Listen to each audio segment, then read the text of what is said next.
ಶ್ರೀ ಗುರುಭ್ಯೋ ನಮಃ. ಹರಿ ಓಂ. ಭಾಗವತ ಸಂಪ್ರಮೋದ ಪರೀಕ್ಷಾರ್ಥಿಗಳಿಗೆ ಹಾಗೂ ಶ್ರೋತೃಗಳಿಗೆ ಸುಸ್ವಾಗತ. ಹಿಂದೆ ನಾವು 18ನೆಯ ಎಪಿಸೋಡ್ನಲ್ಲಿ ಸುಮಾರು 257 ಪ್ರಶ್ನೆಗಳವರೆಗೆ ಚಿಂತನೆಯನ್ನು ನಡೆಸಿದ್ವಿ. ಇದೀಗ 19ನೇ ಎಪಿಸೋಡ್ನಿಂದ 258ನೇ ಪ್ರಶ್ನೆಯ ಮೂಲಕ ಮುಂದಿನ ಪಾಠವನ್ನು ಪ್ರಾರಂಭ ಮಾಡೋಣ. ಕೃಷ್ಣನ ಆ ಪುತ್ರನ ಹೆಸರೇನು? ಮಹಾದೇವರನ್ನು ವರ ಪಡ್ಕೊಂಡು ಅವರಿಂದ ಸತ್ತು ಹೋಗಿರತಕ್ಕಂತಹ ಆ ಪ್ರದ್ಯುಮ್ನನ್ನು ಅಥವಾ ಕಾಮನನ್ನು, ಅನಂಗನನ್ನು, ಮನ್ಮಥನನ್ನು ಮಗನನ್ನು ಪಡ್ಕೊಂಡಿದ್ದಾನೆ ಕೃಷ್ಣ. ಕೃಷ್ಣನ ಮಗನ ಹುಟ್ಟಿರತಕ್ಕಂತಹ ಈ ಮಗುವಿನ ಹೆಸರೇನು? ಪ್ರದ್ಯುಮ್ನ. ಕೃಷ್ಣ ಪುತ್ರ ಪ್ರದ್ಯುಮ್ನಲ್ಲಿ ಯಾರ ಆವೇಶವಿದೆ? ಅನಿರುದ್ಧ, ಪ್ರದ್ಯುಮ್ನ, ಸಂಕರ್ಷಣ, ವಾಸುದೇವ.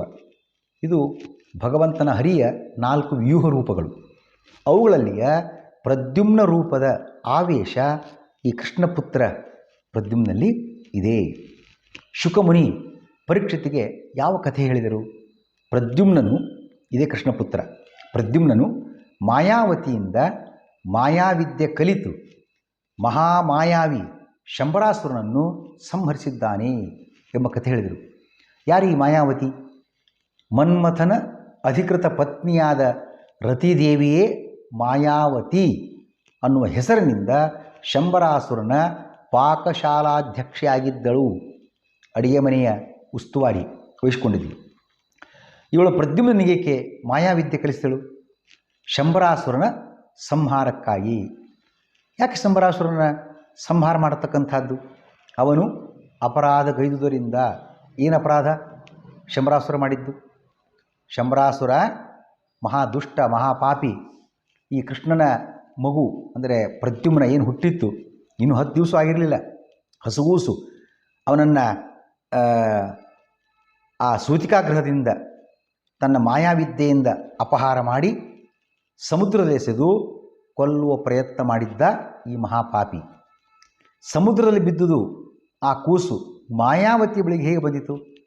ಸಮುದ್ರದಲ್ಲಿ ಏನು ಕೂಸನ್ನು ಎಸೆದಿದ್ದ, ಒಂದು ಮೀನು ನುಂಗ್ತದು. ಆ ಮೀನು ಬೆಸ್ತರ ಕೈಗೆ ಸಿಕ್ತು. ಬೆಸ್ತರು ಆ ಮೀನನ್ನು ಕತ್ತರಿಸುವಾಗ ಒಳಗೆ ಕೂಸು ಸಿಕ್ತು. ಅದನ್ನು ಅರಮನೆಗೆ ತಂದುಕೊಟ್ರು. ಅವತ್ತಿನ ಕಾಲದಲ್ಲಿ ಇಂಥ ಒಂದು ವ್ಯವಸ್ಥೆ ಇತ್ತು ಅಂತ ಅನ್ನಿಸ್ತದೆ. ಏನು, ಪ್ರಜೆಗಳು ಕೂಡ ತಾವು ಮಾಡುವಾಗ ಏನಾರು ದೊರೆತರೆ ಅದನ್ನು ರಾಜಮನೆತನಕ್ಕೆ ಒಪ್ಪಿಸಬೇಕು. ಅವನೇನು ಕೊಡ್ತಾನೆ. ಈ ಕ್ರಮ. ಭೂಮಿ ಅಗಿಯುವಾಗ ಸಂಪತ್ಸಕರೆ ರಾಜನಿಗೆ ಒಪ್ಪಿಸ್ತಕ್ಕಂಥದ್ದು ರಾಜನ ಸ್ವತ್ತು, ನಮ್ಮದಲ್ಲ. ಇಂಥ ಪ್ರಾಮಾಣಿಕತೆಯೂ ಆ ಇರೋ ಮಾತು ನಾವು ನೋಡ್ತಕ್ಕಂಥದ್ದು. ಹಾಗಾಗಿ ಇಲ್ಲಿ ವಸ್ತು ಮಗು ಸಿಕ್ಕಾಗ ಅದನ್ನು ಅರಮನೆಗೆ ಒಪ್ಪಿಸಿದ್ದಾರೆ ಆ ಬೆಸ್ತರು. ಮಾಯಾವತಿಗೆ ಆ ಕೂಸು ಆ ಮೂಲಕ ದೊರೀತದೆ. ಅವಳು ವಿಶೇಷ ರಸಾಯನದಿಂದ ಆ ಕೂಸನ್ನು ಬೆಳೆಸಿದ್ದಾಳೆ. ಯಾಕೆ ಬೆಳೆಸಿದ್ಲು? ನಾರದರ ಮಾತಿನಿಂದ ವಾಸ್ತವ ಸಂಗತಿಯನ್ನು ಅರಿತುಕೊಂಡು. ಏನು ವಾಸ್ತವ ಸಂಗತಿ? ಒಂದು ಸಲ ನಾರದ ಬಂದಾಗ ಹೇಳ್ತಾರೆ ಮಾಯಾವತಿಗೆ, ನೋಡು ಮಾಯಾವತಿ, ಇದೇನು ಈ ಕೂಸು ನಿನ್ನ ಕೈಯಾಗ ಬಂದದ, ಇದು ಯಾರು ಗೊತ್ತಾ? ಶಂಬರಾಸುರನು ರುಕ್ಮಿಣೀ ದೇವಿಯ ಸೂತಿಕಾಗ್ರಹದಿಂದ ಅವಳ ಕೂಸಿದು ಪ್ರದ್ಯುಮ್ನ, ಅವನನ್ನು ಕದ್ದು ಸಮುದ್ರಕ್ಕೆ ಎಸೆದಿದ್ದ ಆ ಮಗುವೇ ಇದು. ಈ ಪ್ರದ್ಯುಮ್ನನ ಅಧಿಕೃತ ಪತ್ನಿ ನೀನು, ರತಿ. ಹಾಗಾಗಿ ಇವನನ್ನು ಸ್ಪೆಷಲ್ ರಸಾಯನಗಳು, ಟಾನಿಕ್, ಔಷಧಗಳು, ಪ್ರೋಟೀನ್ಸ್, ಹೀಗೆಲ್ಲ ಪದಾರ್ಥಗಳನ್ನು ಉಪಯೋಗ ಮಾಡಿ ಆ ಮಗುವನ್ನು ಬೇಗನೆ ವೃದ್ಧಿಗೈಬೇಕು, ದೊಡ್ಡದನೇ ಮಾಡಬೇಕು. ಅಷ್ಟೇ ಅಲ್ಲ, ಅವನಿಗೆ ಮಾಯಾವಿದ್ಯೆಯನ್ನು ಹೇಳಬೇಕು. ನೀ ಎಕ್ಸ್ಪರ್ಟಿಗೆ ಮಾಯಾವಿದ್ಯೆಯಲ್ಲಿ. ಅವನಿಂದ ಶಂಬರಾಸುರನನ್ನು ಸಂಹಾರ ಮಾಡಬೇಕು ಅಂತ ನಾರದರು ಆ ಸಂದೇಶವನ್ನು ಕೊಟ್ಟಿದ್ದಾರೆ, ವಾಸ್ತವ ಸಂಗತಿಯನ್ನು ತಿಳಿಸಿದ್ದಾರೆ. ಅದಕ್ಕಾಗಿ ಇವಳು ಆ ಮಗುವಿನ ಬಗ್ಗೆನೇ ತನ್ನ ಗಂಡ ಅಲ್ವಾ ಅನ್ನೋ ಕಾರಣಕ್ಕೋಸ್ಕರ ಒಂದು ಸ್ವಲ್ಪ ಪ್ರೀತಿಯನ್ನು ತೋರ್ಪಡಿಸುವ ರೀತಿಯಲ್ಲಿ, ಮಗುವಿನ ಬಗ್ಗೆ ತಾಯಿಯ ಪ್ರೀತಿ ಬೇರೆ, ವಾತ್ಸಲ್ಯ ಬೇರೆ, ಹೆಂಡತಿಯು ಗಂಡನ ಬಗ್ಗೆ ತೋರ್ತಕ್ಕಂಥ ಪ್ರೀತಿ ಬೇರೆ. ಹಾಗಾಗಿ ಇವಳು ಗಂಡ ಎಂಬತಕ್ಕಂಥ ಭಾವನೆಯಿಂದ ಪ್ರೀತಿಯನ್ನು ತೋರ್ತಾ ಇದ್ದಾಳಂತೆ. ಅದು ಗೊತ್ತಾಯ್ತು ಅವನಿಗೆ, ಪ್ರದ್ಯುಮ್ನಿಗೆ. ಅಂತಾನೆ ಪ್ರದ್ಯುಮ್ನ, ಏ ತಂಗಿ, ಯಾಕೆ ಈ ಪ್ರಣಯ ಭಂಗಿ? ಮಾಯಾವತಿ ಉತ್ತರ ಕೊಟ್ಟಿದ್ದಾಳಂತೆ. ನೋಡಿ, ನಾನು ರತಿದೇವಿ, ನೀವು ಮನ್ಮಥ, ನಾನು ನಿಮ್ಮ ಸತಿ, ನೀವು ನನ್ನ ಅಧಿಕೃತ ಪತಿ ಎಂದು ಮುಂತಾಗಿ ಮಾತೃವಾತ್ಸಲ್ಯ ಬಿಟ್ಟು ಪ್ರಣಯೋನ್ಮುಖಳಾಗಿದ್ದ ಮಾಯಾವತಿಯು ಪ್ರದ್ಯುಮ್ನನಿಗೆ ನಾರದವಾಣಿಯ ವಿವರವನ್ನು ನೀಡಿದ್ದಾಳೆ. ಆ ಶಂಬರಾಸುರ ಸಂಹಾರ ಮಾಡೋಕ್ಕಾಗಿದೆ, ಅದಕ್ಕಾಗಿ ಎಲ್ಲ ಮಾಯಾವಿದ್ಯೆಯನ್ನು ಹೇಳಿಕೊಟ್ಟಿದ್ದಾಳೆ ಪ್ರದ್ಯುಮ್ನನಿಗೆ ಮಾಯಾವತಿ. ಮಾಯಾವತಿಯಿಂದ ಸರ್ವವಿದ್ಯಾ ಪ್ರವೀಣನಾಗಿ ಹೊರಹೊಮ್ಮಿದ ಕೃಷ್ಣನ ಪುತ್ರ ಪ್ರದ್ಯುಮ್ನ ಶಂಬರಾಸುರನೇ ಯುದ್ಧ ಪ್ರಾರಂಭ ಆಯಿತು. ಏನೆಲ್ಲ ಮಾಯಾವಿದ್ಯೆಗಳು, ಗುಹ್ಯಕ, ಗಂಧರ್ವ, ಪಿಶಾಚ, ಉರಗ, ರಾಕ್ಷಸ, ನಾನಾ ನಮೂನಿ ಮಾಯಾವಿದ್ಯೆಗಳು, ಏನು ಕಲ್ಲಿನ ಮಳೆ ಸುರಿಸ್ತಕ್ಕಂಥದ್ದು, ಇಂಥ ಮಾಯಾವಿದ್ಯೆಗಳು ಎಲ್ಲ ಆ ಶಂಬರಾಸುರನ ಸಕಲ ಮಾಯಾಜಾಲವನ್ನು ಪರಶುರಾಮ ದೇವತಾಕ ಮಹಾವಿದ್ಯೆಯಿಂದ ನಾಶಗೊಳಿಸಿ ಖಡ್ಗದಿಂದ ಶಂಬರಾಸುರನ ತಲೆಯನ್ನು ಕತ್ತರಿಸಿದ್ದಾನೆ.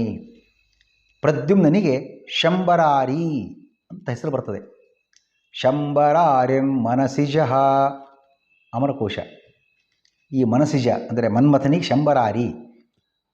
ಯಾಕೆ ಇವನಿಗೆ ಶಂಬರಾರಿ ಅಂತ ಹೆಸರು? ಮಹಾಮಾಯಾವಿ ಶಂಬರಾಸುರನ್ನು ಸಂಹಾರಗೈಯುವುದಕ್ಕಾಗಿ ಶಂಬರಾರಿ ಅಂತ ಹೆಸರಿನಿಗೆ ಬಂದಿದೆ. ಆನಂತರ ಪ್ರದ್ಯುಮ್ನನನ್ನು ದ್ವಾರಕೆಗೆ ಯಾರು ಕರೆದುಕೊಂಡು ಬಂದರು? ಗಗನ ಸಂಚಾರಿ ಎನಿಸಿದ್ದ ಮಾಯಾವತಿಯು ಆಕಾಶದ ಮಾರ್ಗದ ಮೂಲಕನೇ ಪ್ರದ್ಯುಮ್ನನನ್ನು ದ್ವಾರಕೆಗೆ ಕರೆತಂದಿದ್ದಾಳೆ. ಪ್ರದ್ಯುಮ್ನನನ್ನು ಕಂಡವರ ಅನಿಸಿಕೆಯೇನು? ಪ್ರದ್ಯುಮ್ನೇ ದ್ವಾರಕಾಪಟ್ಟಣಕ್ಕೆ ಕೃಷ್ಣನ ಮನೆಗೆ ಬಂದ, ನೋಡಿದಾಗ ಎಲ್ಲ ಕೃಷ್ಣ ಪತ್ನಿಯರು ಕೃಷ್ಣನೇ ಬಂದೇನೋ ಅಂತ ಅಷ್ಟು ತದ್ರೂಪಿ ಕೃಷ್ಣ, ಝೆರಾಕ್ಸ್ ಕೃಷ್ಣಂದು. ಆ ರೀತಿ ಪ್ರದ್ಯುಮ್ನ ಕಂಡಿರ್ತಕ್ಕಂಥ ಸ್ತ್ರೀಯರು ನಾಚಿಕೆಯಿಂದ ಭಯದಿಂದ ಅಲ್ಲಿ ಸ್ವಲ್ಪ ಚದುರಿ ಹೋದರು. ರುಕ್ಮಿಣಿ ಅಂದ್ಲಂತ ಆವಾಗ, ಏನು ಮಾಡಲಿ, ನನ್ನ ಮಗನು ಅಕಸ್ಮಾತ್ ಬದುಕಿದ್ರೆ ಇಷ್ಟ ಸುಂದರನಾಗಿ ಇಷ್ಟ ಎತ್ತರ ಚೆಂದಾಗಿ ಇರ್ತಿದ್ನೋ ಏನೋ ಅಂತ ಅಂದ್ಕೊಂಡ್ಲಂತೆ. ನನ್ನ ಮಗನು ಬದುಕಿದ್ದಿದ್ದರೆ ಹೀಗೆ ಇರ್ತಿದ್ನೋ ಏನೋ ಅಂದ್ಕೊಂಡ್ಲಂತೆ. ಪ್ರದ್ಯುಮ್ನ ಹಿಂದಿನ ಸಂಗತಿಯನ್ನು ಯಾರು ತಿಳಿಸಿದರು? ನಾರದರು ಶಂಬರಾಹರಣದಿಂದ ಸೂತಿಕಾಗ್ರಂದ ಏನು ಅವನು ಕದ್ಕೊಂಡು ಹೋಗಿದ್ದ ಆ ಕೂಸನ್ನು ಅಲ್ಲಿಂದ ಹಿಡಿದುಕೊಂಡು ಮುಂದಿನ ಎಲ್ಲ ವಿಸ್ತಾರ ವಿವರವನ್ನು ಆ ದ್ವಾರಕಾವಾಸಿಗಳಿಗೆ ತಿಳಿಸಿದ್ದಾರೆ ನಾರದರು. ಕೃಷ್ಣಾರ್ಪಣಮಸ್ತು.